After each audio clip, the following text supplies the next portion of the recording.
Salat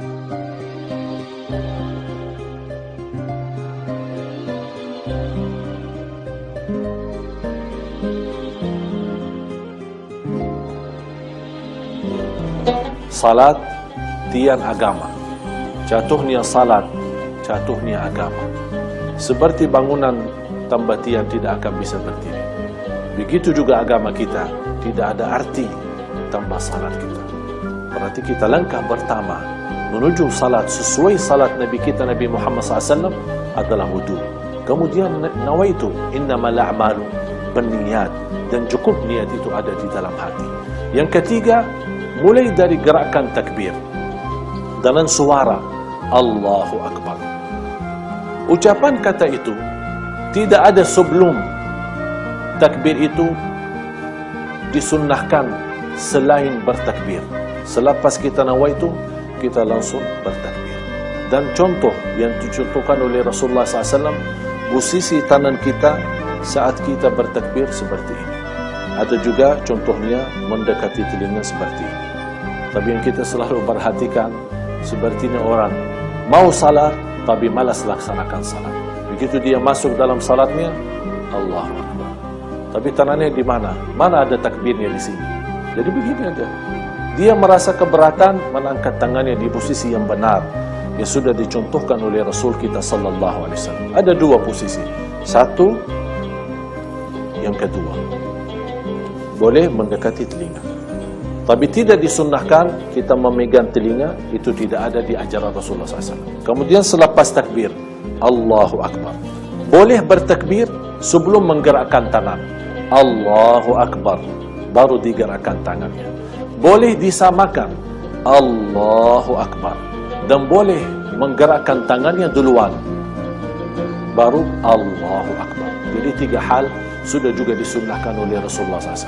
Bersama takbir gerakan tangannya, atau duluan baru bertakbir, atau takbir baru menggerakkan tangannya.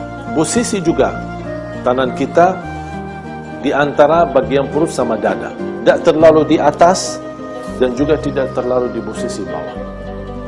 Atau seperti orang yang saya perhati saat dia lagi salat, dia membawa tangannya di posisi jantungnya.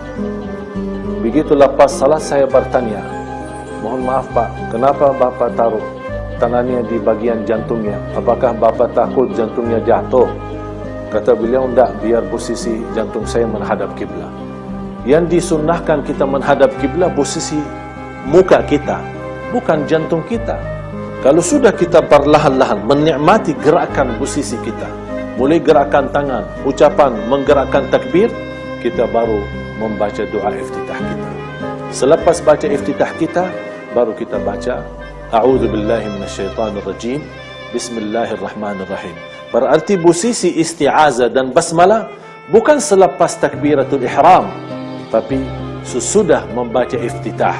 Sebelum baca Al-Fatihah, baru kita A'udzu billahi minasyaitonir rajim, Bismillahirrahmanirrahim. Kemudian dilanjut membaca suratul Fatihah. Kalau di salat sunnah, boleh cukup dengan membaca Al-Fatihah langsung rukuk, tidak menjadi masalah. Kalau di salat sunnah. Tapi yang salat wajib, khususnya rakaat pertama sama yang kedua, wajib membaca Al-Fatihah, kemudian salah satu surah yang lain. Posisi rukuk benar-benar dijaga. Pertama, posisi tangannya di atas lutut. Ini posisi rukuk. Sepertinya memegang lututnya sendiri. Tidak boleh yang selalu kita perhatiin ada banyak jamaah, posisi rukuk selalu tangannya paling bawah. Padahal disunnahkan kita megang lutut kita. Ya kecuali kalau orang tua yang di posisi sakit, dia tidak bisa rukuk dengan sempurna, tidak apa-apa. Begitu sudah kita berdiri dari posisi rukuk, sama disunnahkan kita angkat tangan kita di posisi yang sama sebagaimana kita memulai salat kita. Sami'allahu liman hamidah. Rabbana walakal hamd. Hamdan katsiran tayyiban mubarakan alaih kama yuhibbu rabbuna wa yarda. Begitu selesai doa kita, langsung kita turun kepada sujud. Turunkan lututnya duluan, kecuali kalau orang tua merasa sakit, tidak berat, dia bersandar dengan tangannya dan dia menurunkan tangannya duluan untuk bersujud tidak apa-apa, boleh. Diutamakan posisi lututnya duluan, baru tangannya. Kalau tidak bisa, dibolehkan untuk tangannya duluan, baru lututnya.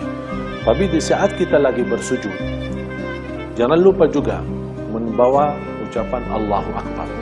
Semua gerakannya, takbir, sami Allahu liman hamidah, bacaan kita, zikir doa kita juga di rukun maupun di sujud, semua dalam menggerakkan bibirnya dan juga membunyikan suaranya, suara yang cukup didengar oleh diri kita sendiri.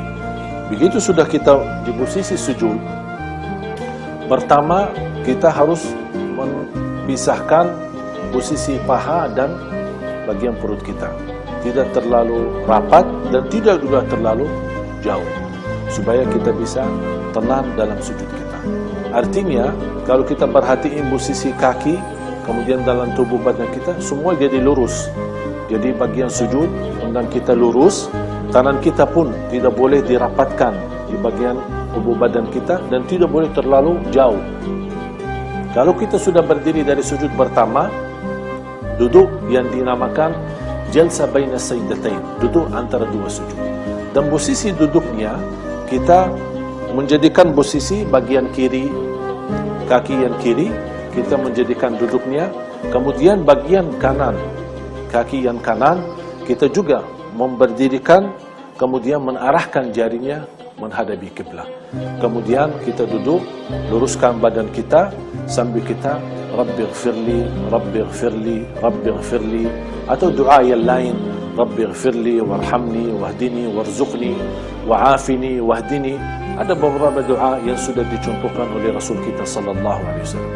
Begitu kita selesai, selepas selesai sujud yang kedua, begitu kita berdiri untuk melanjut ke rakaat yang kedua, ada dua hal disunnahkan.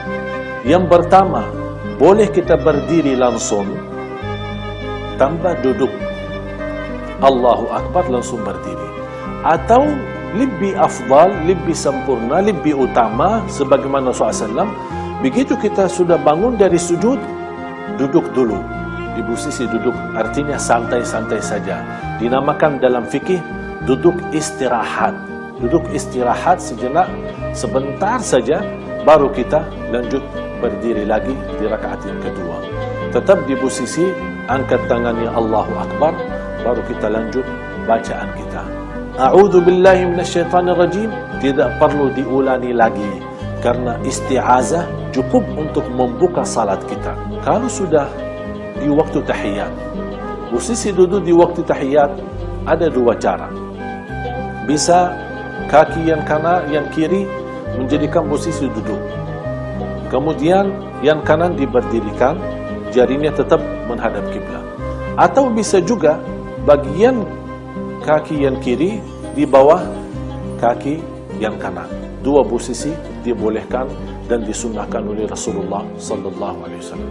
Walaupun lebih utama dan lebih afdal di posisi duduk seperti duduk di antara dua sujud. Karena kalau dua rakaat duduknya sama dengan duduknya di antara dua sujud. Tapi kalau lebih daripada dua rakaat, baru dibolehkan bagian kaki yang kiri di posisi di bagian kaki yang kanan. Kemudian di saat kita di posisi tahiyat, sering terjadi persoalan perbedaan antara jamaah soal gerakan jari. Mana yang benar? Supaya saya jelaskan, menggerakkan jari di posisi tahiyat itu namanya sunnah. Artinya apa? Kalau kita di posisi tahiyat tidak menggerakkan jarinya sama sekali, salat kita sah. Rasulullah SAW banyak riwayat dan mencontohkan. Di mazhab Imam Maliki, gerakan jarinya merupai tawaf. Itu pendapatnya mazhab Maliki. Di mazhab Hambali, setiap ada doa baru digerakkan. Tahiyyatulillah, thayyibat, as-salawat, assalamu alayka ayuhan nabiyyu rahmatullahi wabarakatuh, assalamu alayna. Jadi setiap ada sebutan doa baru digerakkan jarinya. Asyhadu an la ilaha illallah wa asyhadu anna Muhammadan abduhu wa rasuluh. Allahumma salli ala Muhammad wa ala ali Muhammad Jadi setiap ada doa, tidak berakan setiap sepanjang tahiyat, tapi setiap posisi doa baru digerakkan. Itu mazhab Hambali. Kemudian di mazhab Hanafi hanya sekali menggerakkan asyhadu an la ilaha illallah. Habis itu mereka turunkan. Jadi habis kalimat syahadat asyhadu an la ilaha illallah wa asyhadu anna Muhammadan abduhu wa rasuluh, diturunin kembali. Sepanjang tahiyat itu tidak ada gerakan lain. Itu di mazhab Imam Hanafi atau mazhab Abu Hanifah. Kemudian yang keempat yang kita jaga, yang kita punya kebiasaan adalah mazhab Imam Syafi'i. Kalau di mazhab Imam Syafi'i baru mulai menggerakkan bukan di awal tahiyat. Kita baca tahiyat dalam posisi mendiamkan jarinya, tahiyatus salawatul thayyibatul mubarakat, assalamu alayka ayuhan nabiy wa rahmatullahi wa barakatuh, assalamu alayna wa ala ibadillahi salihin, asyhadu an la ilaha illallah. Mulai dari kata illallah baru diangkat jarinya. Wa asyhadu anna Muhammadan abduhu wa rasuluh sampai salam. Sampai kita selesai, tidak ada turunkan kembali. Mudah-mudahan apa yang saya sampaikan bermanfaat. Kurang lebihnya mohon maaf. Wabillahi taufiq wal hidayah. Wassalamualaikum warahmatullahi wabarakatuh.